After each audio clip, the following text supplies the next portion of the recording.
Welcome to today's workshop on the Debesh-Kamal Scholarships.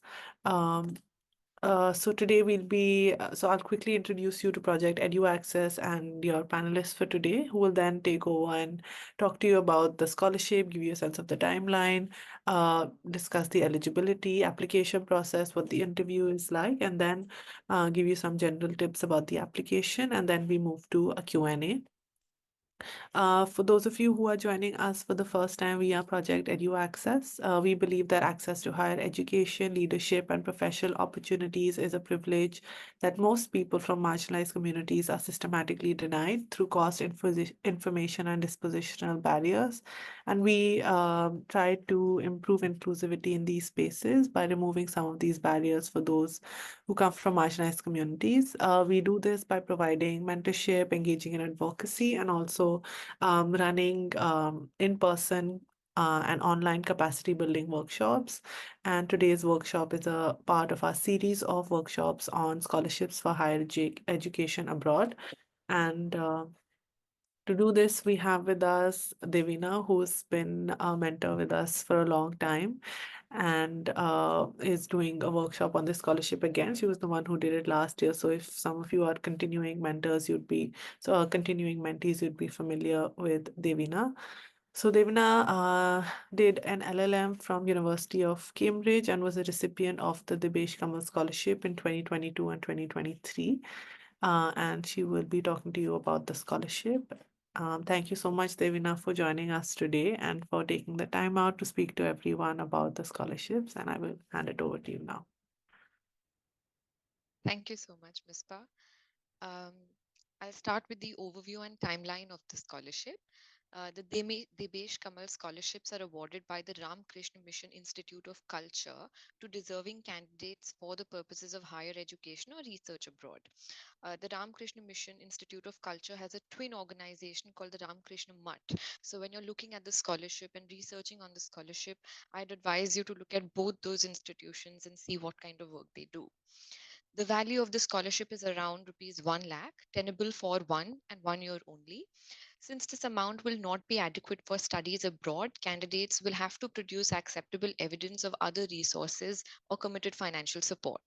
This is the kind of information which is provided by the scholarship committee, but actually, I was not exactly asked for evidence of other financial resources. What I was instead asked to produce was information about just general information about how I would be financing my higher education. So, to that extent, even though they say evidence, generally in the application form itself, all you're supposed to provide is information on how you will be financing the rest of the amount for your studies. And if they require any further evidence, then they will let you know. The last date to mail the application form by post, complete in all respects, to the Ramakrishna Mission Institute of Culture is usually in May. So last year and last year, it was the 5th of May. So it's typically early May.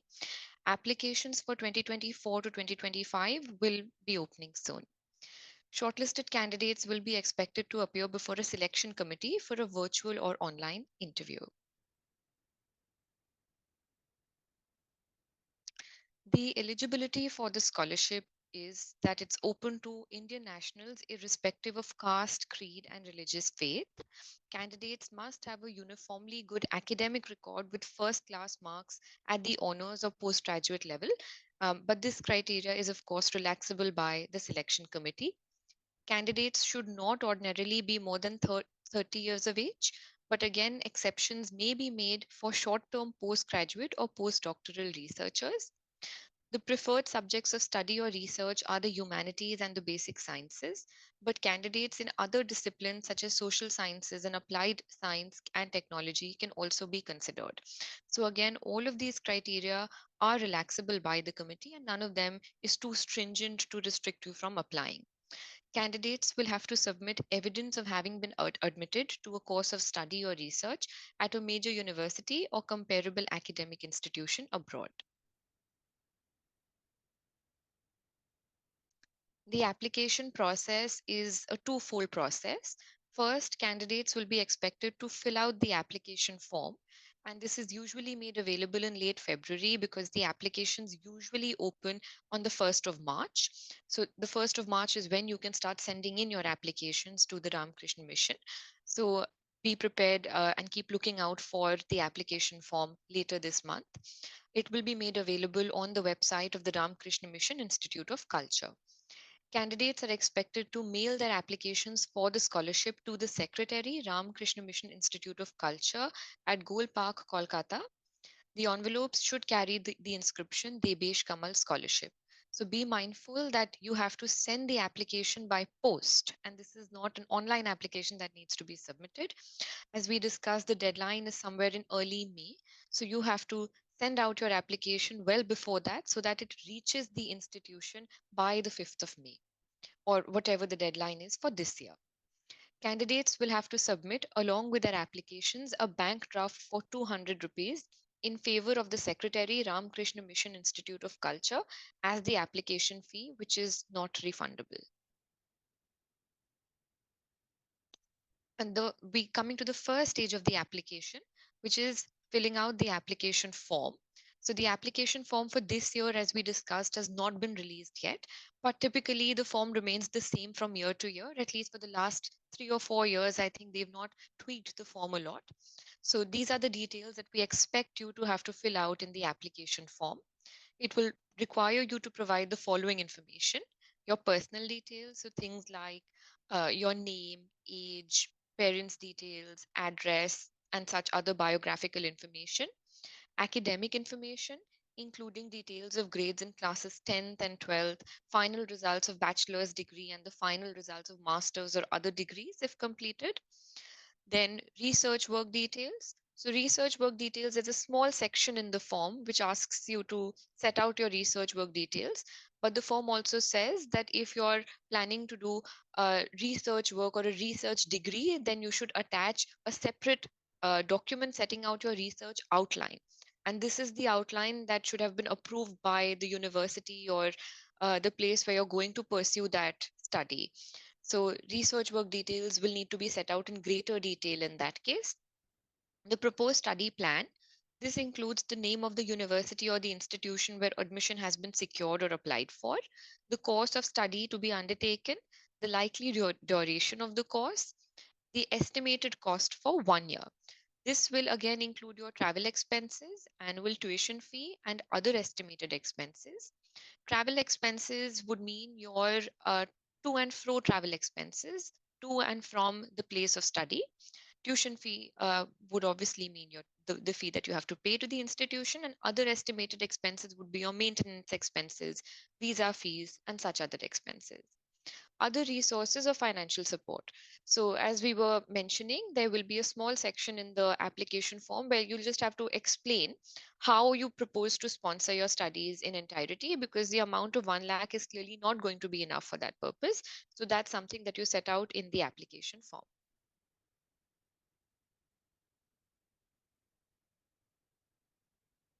Then, along with the application form, you have to provide a set of supporting documents. And expect applicants are expected to mail these documents along with their application form. One is your attested passport size photograph. And by all of these documents have to be attested, but attested is self attested. That's something that they had clarified last year. So I'm assuming that will remain the same this year as well. So your attested passport size photograph, attested photocopy of proof of age, attested photocopies of certificates and mark sheets, attested photocopy of the latest communication regarding your application or admission, that is evidence of having been admitted to a course of study or research at a major university or comparable institution, an outline of your research project as may have been approved by the university or institution concerned if you're applying for a research degree, and additional self-attested documents including air ticket, passport, visa, etc. will be required for release of funds upon selection for the scholarship. So essentially, you have to provide a bulky set of documents along with your application.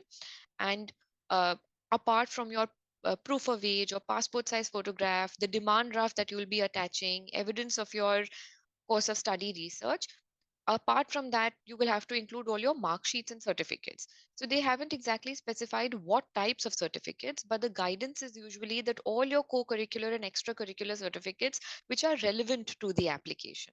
So I would advise you to attach your academic mark sheets from classes 10th, 12th, bachelor's degree, master's degree, and all your extracurricular or co-curricular certificates to the extent that they're relevant.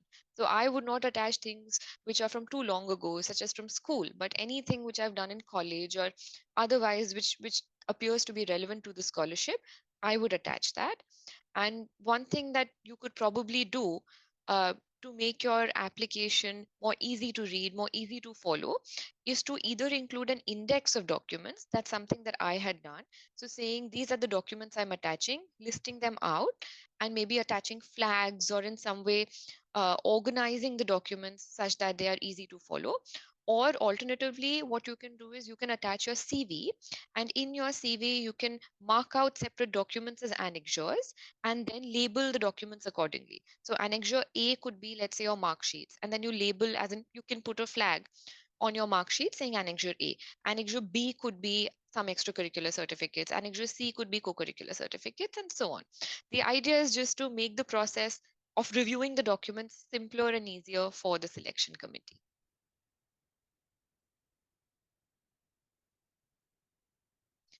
The second stage after the application form stage is the interview stage. So if your application form is selected, then you will be invited for a short 15-minute online interview, which is the final step in the selection process. In the interview, in my experience, you can expect a mix of general and technical questions by the interview panel. In my case, the interview panel consisted of three people, and they asked me a bunch of questions concerning my general career profile and background. So, where I was coming from, what kind of uh, programs I had pursued, what my academic background was like, then career aspirations and the motivations behind them. So, what I wanted to do in the future, which program I had chosen, for what reason, and what I wanted to achieve from my degree and where I wanted to head in my career. Then chosen course at the foreign university, as we discussed. And finally, they asked me some technical questions concerning my field of study. So these questions were not too technical. They were not. I pursued the LLM degree, Master of Law degree, but the questions were not exactly so technical that only a lawyer would be able to answer them. They were more analytical, or sometimes they were based on contemporary issues. So you don't need to prepare for this interview, at least for the technical questions part of the interview, too thoroughly. I think so long as you're aware of the basics in your field and you're following contemporary news and articles, that should suffice.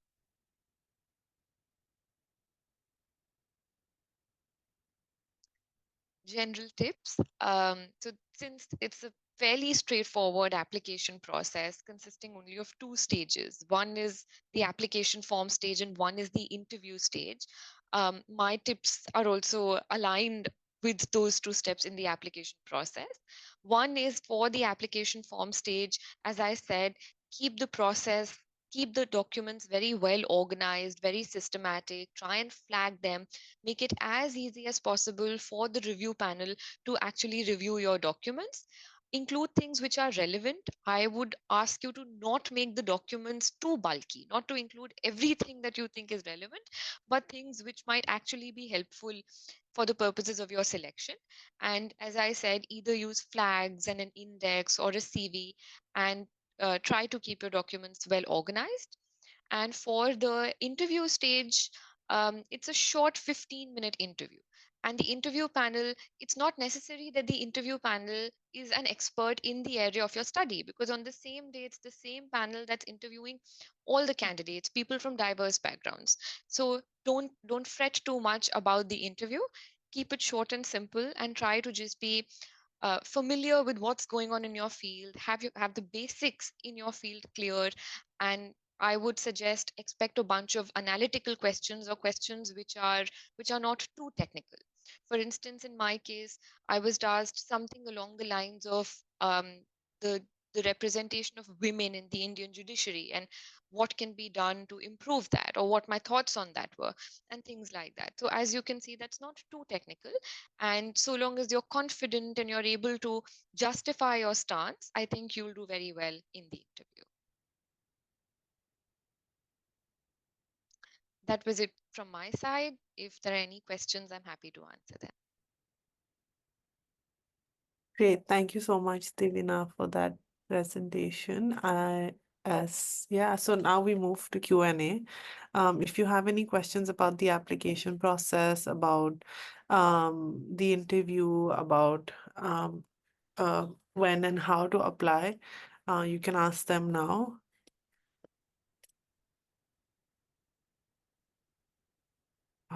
Okay.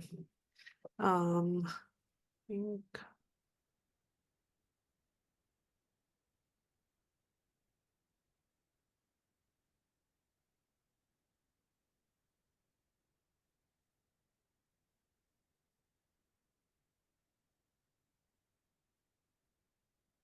I just realized I sent the wrong Zoom link on our Instagram. Thank you for pointing that out. But I will just, but till then, Anfas, yeah, go ahead with your question. I just want to confirm that there are no letter of recommendations involved, right?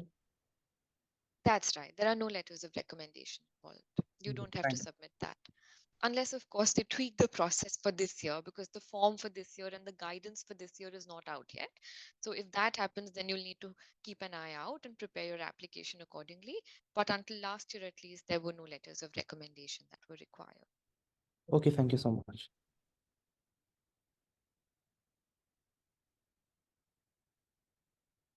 I think Tabina has asked, is this scholarship available for science and policy, etc. as well?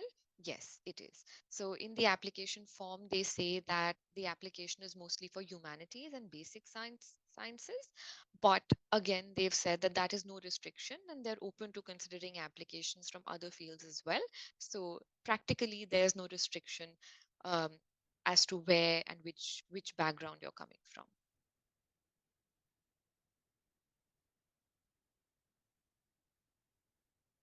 So there's another question in my DM, which is, how do you fill up the form? Does it have to be by hand written, or is it digitally and then you, I guess, print it out?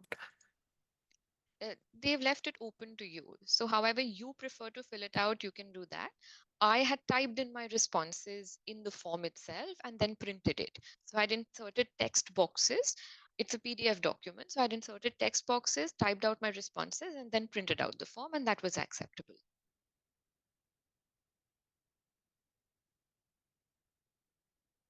Um, there's a follow-up question. How many scholarships are available each year?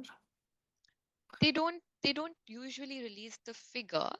But I'm not too sure of how many people apply for the scholarship either.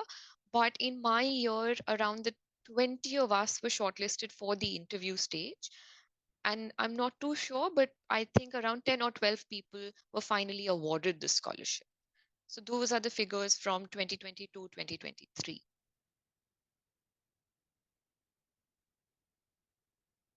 Okay, William Key, do you want to unmute and ask your question? Yeah, thank you. So my question is that while we are filling the part of the application regarding the funding section, what if we are looking for the fully funded like Achieving Commonwealth scholarships? Does it harm that if I mention them? I'm sorry, could you elaborate a little more? Are you asking that you should include which scholarships you're applying for? Yeah, yeah. But because in my case, I was looking for a fully funded scholarship like Chevening, Commonwealth, and all. So because those are technically fully funded, does this harm the committee that as it is, as the person is going to secure that fully funded scholarship, there is no need of providing this diverse scholarship, isn't it? I get that. Yeah, I get that. But I think you can still include it because you've not yet secured those scholarships, right? So Yeah, yeah, why that's true. self-select and exclude yourself? So I would advise you to still include the fact that you've applied for these other scholarships. And in the event that you are awarded those scholarships, of course, you can get in touch with the institute and explain to them. And then if you still require the additional funding, you can negotiate along those lines. And if you don't, then because those fully funded scholarships, as you said, will cover everything. So then at that stage you can sort of withdraw from the scholarship, from the Debesh-Kamal scholarship. But at this stage I think it's a good idea to still include the fact that you're applying for these other scholarships and that's your plan of funding, because they do want some clarity as to how you'll be financing your studies. No, thank you so much. Okay, the other question again that's in my DM is the website the one which is the Ramakrishna Mission one? Maybe I'll just send a link. And Sure. That is the website, yes, the Ramakrishna Mission Institute of Culture website. And in that on that website, there's a small notifications or updates section, if I'm not wrong, towards the right side where the application form is usually released.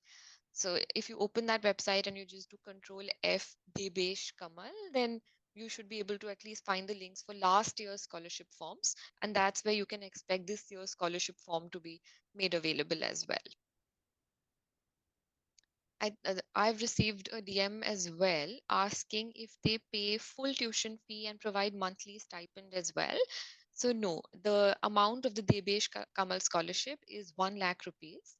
And that's all they provide. So that obviously will not be enough to cover everything, and you will need to look for alternative sources of funding as well. Um, so that's that, but that's the amount that they typically provide, 1 lakh rupees. yeah, I think the this is if you are applying for multiple partial scholarships, then this is one that you will consider if you're not able to secure full funding for your studies abroad. And so when you're applying for all of these, you mention each of these. So for example, when you apply for Ramakrishna Mission, you mention this. Similarly, if you apply for the Aga Foundation scholarship, then they also give partial scholarships. So you'll have to basically combine multiple scholarships and grants, and then be able to study abroad if you're not able to secure full funding. Yeah. And that does not mean that you should self-select, because even though the amount is 1 lakh rupees, I think that's still a huge amount. It's still a contribution towards your studies. So I would still encourage you to apply for the scholarship. In fact, apply for all possible sources of funding that you can, because if you look at it, at least your travel expenses will be taken care of to and fro, or at least, let's say, your visa costs will be taken care of. So it is still forming a part of your education expenses, and I would encourage you to apply. I've also received another message asking if I can elaborate on the two organizations I mentioned earlier. So the two organizations are the Ramakrishna Mission Institute of Culture. That is essentially the organization facilitating and providing this scholarship. And it has a twin organization called the Ramakrishna Mutt. So both of these organizations are charitable organizations, and they are working in multiple sectors, including education, health, and so on. You can read more about their work on their website. I would just encourage you to be familiar with them and know what kind of activities they're involved with, just in case that's something that influences your application. For instance, you've done some work in the culture sector, or you're passionate about something that they do, then you can include that in your application, or you can mention that in the interview. Another question that's in my DM is what kind of extracurricular activities do they prefer? Is there some preference to certain kinds over others? They've not mentioned anything. And my guess would be that any extracurricular activities wherein you can highlight your skills and your the different abilities that are typically favorable. Those are the extracurricular activities you would include. For instance, even if you've done something in dancing or in singing, or you're active in sports, you should include those extracurricular activities, because at the end of the day, that's a skill set that you've gained. So whether it be tenacity, or whether it be resilience, all of those skills and abilities can be gathered and strengthened through extracurricular activities. So I would include those activities. I would also include anything that aligns with the philosophy and the vision of the institute. So it's an institute which is focused on culture. So if you've done any kind of, let's say, historical preservation work, if you're interested in art, or if you're interested in history, I would include any activities that I've done in those spheres in the application form.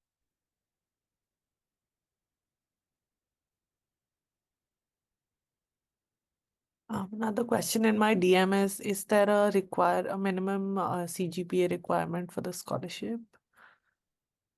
No, there is no minimum requirement as such. They've just said that they're looking for good academic standing and background.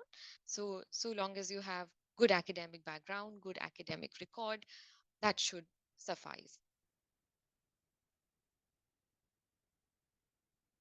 Okay. Not any more questions in my DM, but if anyone has questions about the scholarship, now would be a good time to ask them. Some of you might have joined late, because our Instagram Zoom link, I think, was wrong, but we've recorded the session, and so you can have a look at the recording and get a preliminary sense of what the scholarship is. Um, and then, so if you have any questions right now, it'd be a good opportunity to ask them, and they would be happy to answer. Yeah.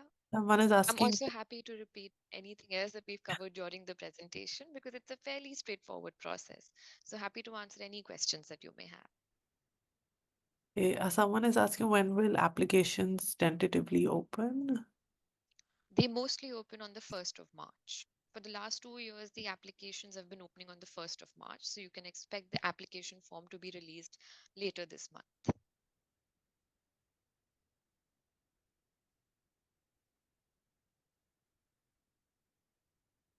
Okay, any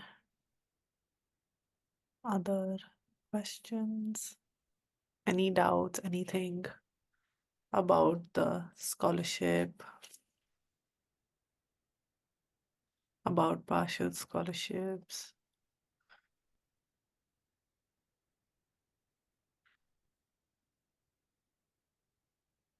Okay, someone is asking, does it have a clause to return?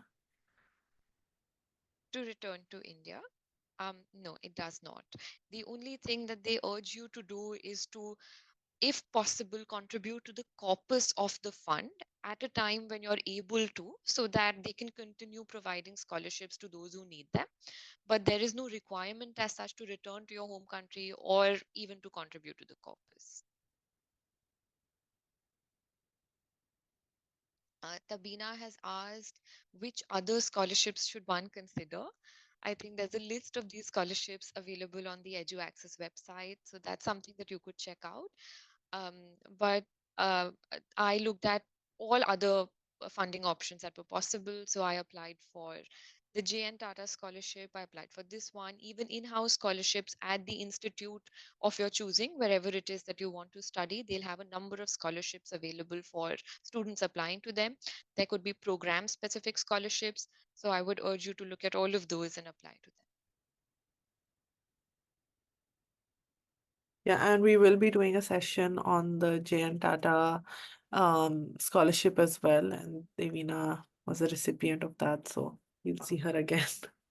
Yeah.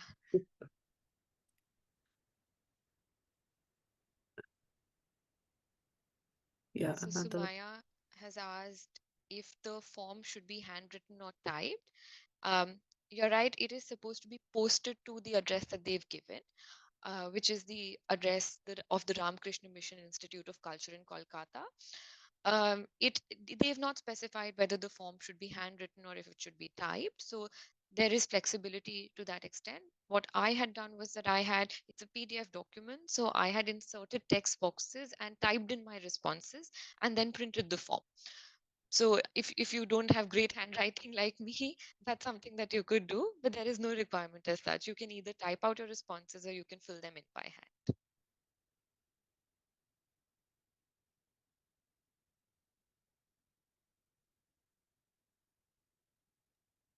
Yeah, just for those of you who joined late, I just want to reiterate that this is not an online application form, and you'll have to send your application by post. And I've put a link to the website in the chat, and this is where you'll find the application form and all of the details about the scholarship. And so you can download all of it and then attach the relevant documents. and then send it by post. And we've covered that in the presentation. So again, you can have a look at that once it's uploaded on our website. Oh, sorry, on our YouTube channel. So Yes. used to saying website. Yeah. Yeah. And um, the application form will need to reach them by the prescribed deadline. So in my year, it was the 5th of May. So you need to post the application form well in advance such that it reaches them by that deadline. So I would preferably urge you to send out the application form at least a week or 10 days in advance so that even if there are any issues with the post, etc., it could still reach them in time.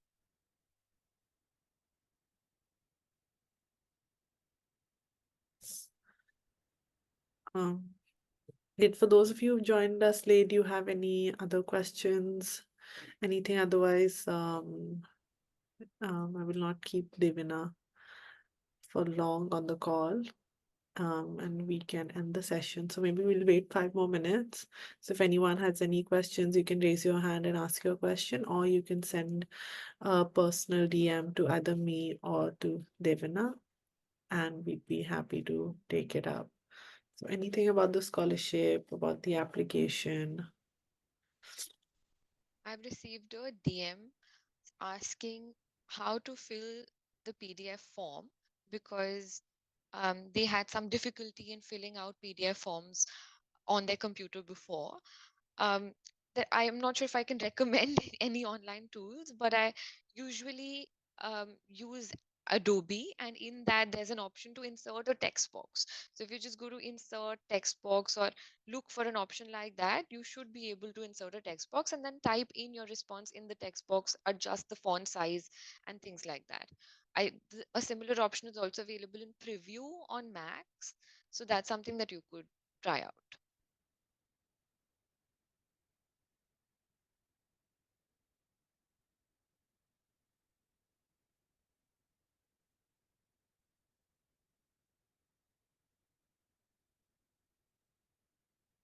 Um, Maybe 5 minutes is a really long time to wait. But yes, anyone have any questions, anything about the application process? The applications will open soon, so you'll have to start collecting your documents. And as Devina said, they need to be posted within the application deadline, which means that you'll have to send them much before, also depending on which postal service you use, where you are sending it from. And so sort of be mindful of all of those external factors that may delay your application. Okay, we avoid university exemption scholarship. I'm not sure what this question means. Debna. Yeah, I'm not too sure, Sadab. If you could just elaborate on your question, or if you can unmute yourself and explain your question further, that would be helpful. Until then, I can address the other questions. I've received one question from Utsa asking if the offer letter has to be final or if it can be changed. Again, this is something which the scholarship committee has not expressly addressed. So it, but my understanding is that it might not be final. So long as you have an offer letter, you can attach it with your application form and send it to them. But if it does change later on, you can always get in touch with them and let them know that your choice of university has changed. And in my mind, that won't alter the scholarship committee's decision, also because during my year after the selection, the final selection for the interview, I had received one subsequent email asking me to supply some further documents including my air tickets and my visa and all of that. And one of the documents mentioned there was the final offer letter if it had changed from the one that I had submitted along with my application. So I think they're flexible with the offer letter being changed at a later stage, and that should not be an issue. William Curry has also asked me if there are any country restrictions like only for UK universities. No, there are no country restrictions. The scholarship is open for all programs at universities abroad.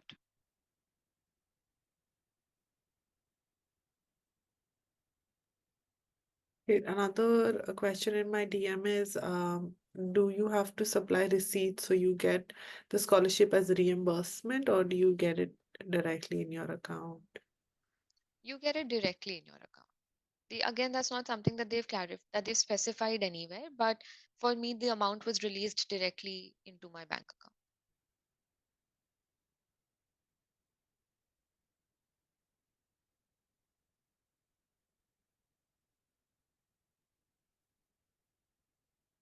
Great, I think that's about it.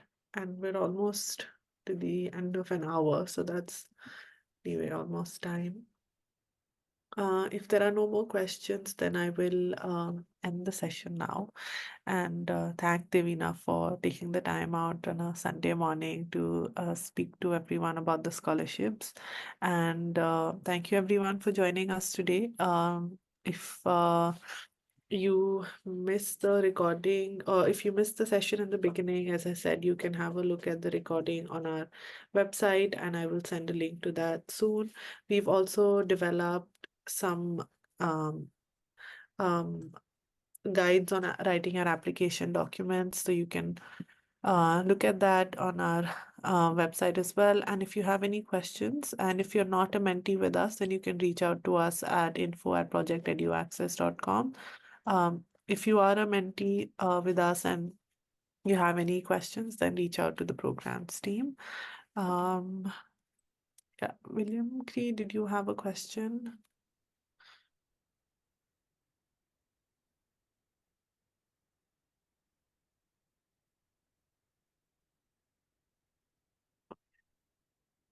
Yeah, I think the question is if we can send a conditional offer letter.